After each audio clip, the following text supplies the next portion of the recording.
Siapa yang tidak mengenal Al-Ghazali?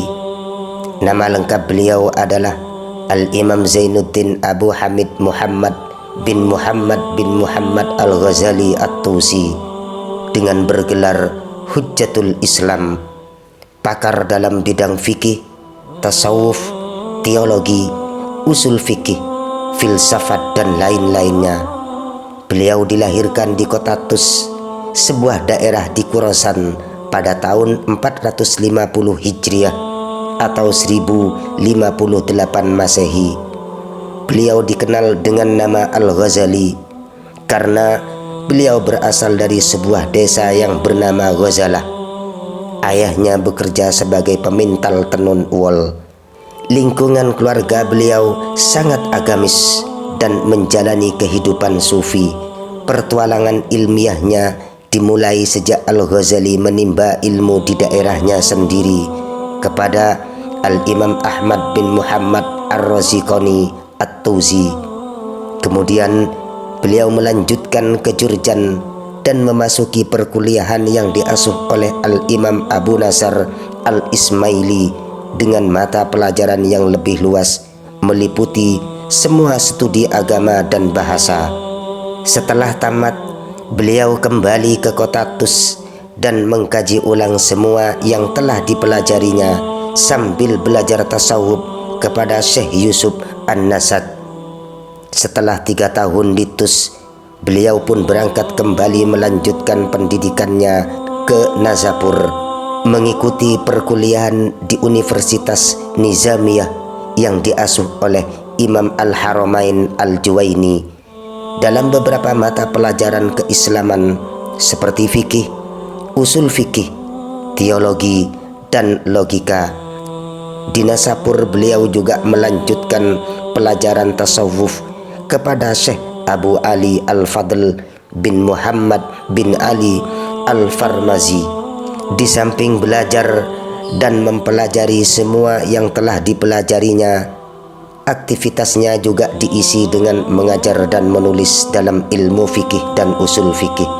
Setelah Imam Al-Haramain wafat dan pelajaran tasawuf sudah dikuasainya, Al-Ghazali pindah ke Muaskar, mengikuti berbagai forum diskusi dan perdebatan kalangan ulama dan intelektual.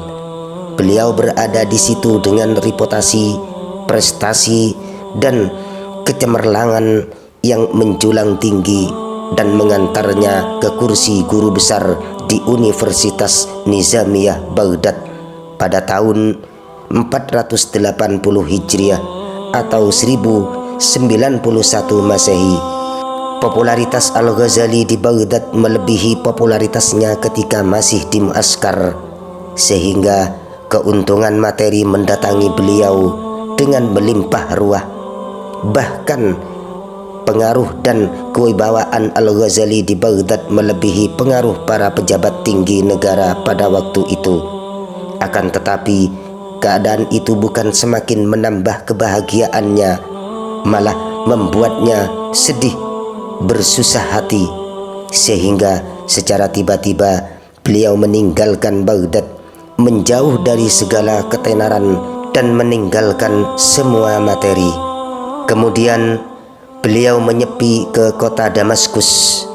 Beliau tinggal di kota ini sejak tahun 488 Hijriah atau 1095 Masehi. Damaskus adalah kota yang sangat damai dan dihuni oleh banyak kalangan sufi. Di Masjid Umawi, Al-Ghazali beriktikaf dan berzikir di puncak menara sebelah barat. Sepanjang hari dengan makan dan minum yang terbatas, beliau memasuki suluk sufi, menjalani riyadhah dan mujahadah secara terus-menerus selama 2 tahun di Damaskus.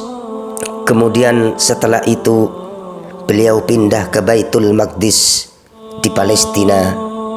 Di sini setiap hari Al-Ghazali memasuki Kubah Asy-Syakrah dengan mengunci pintunya, menjalani uzlah dan berzikir. Beliau juga berangkat ke kota Al-Khalil untuk berziarah ke makam Nabi Ibrahim alaihi salam. Setelah dirasa cukup berada di Palestina, beliau menunaikan ibadah haji ke Makkah dan berziarah ke makam Rasulullah sallallahu alaihi wasallam di Madinah. Setelah itu, beliau kembali pulang ke kota Tus dan bersungguh-sungguh dalam melaksanakan ibadah. Di Tus, beliau dipaksa oleh Perdana Menteri Fakhrul Muluk untuk mengajar di Universitas Nizamiyah Nisapur. Al-Ghazali menolak karena ingin bersungguh-sungguh ibadah kepada Allah Subhanahu wa Ta'ala. Tetapi Fakhrul Muluk memaksanya untuk mengajar dengan mengatakan, "Anda tidak boleh menghalangi kaum muslimin untuk memperoleh ilmu dari Anda." Akhirnya beliau Al-Ghazali mau mengajar, tetapi tidak beberapa lama kemudian beliau mengundurkan diri dan kembali ke rumahnya di Tus. Di kampung halamannya itulah beliau mendirikan zawiyah atau lembaga para sufi dan pusat penempaan tasawuf. Beliau berada di Tus hingga wafat pada hari Senin 14 Jumadil Akhir 505 Hijriah atau 17 Desember 1111 Masehi. Beliau pun dikebumikan di Tabaron. Beliau Al-Imam Ghazali melahirkan banyak sekali karya tulis, meliputi berbagai bidang studi keislaman. Di antara karya-karyanya yang sangat penting dan populer adalah Ihya Ulumuddin, Al-Mughis Minad Dhalalah, dan Tahafutul Falasifah. Dalam bidang teologi, Al-Ghazali menulis beberapa karya seperti Al-Iqtisad fil I'tiqad, Iljamul Awam an Ilmil Kalam, Faisalut Tafriqah Bainal Islam, dan masih banyak yang lainnya. Sementara dalam bidang usul fiqh, beliau menulis Al-Mustafa min Ilmil Usul, Al-Mangkul min Ta'liqatul Usul, Syifa'ul Alil, dan lain-lainnya. Dan di dalam bidang fikih, beliau menulis Al-Basit, Al-Wasit, Al-Wajiz, dan masih banyak yang lain-lainnya. Inilah sebagian kecil cerita beliau Al-Imam Ghazali.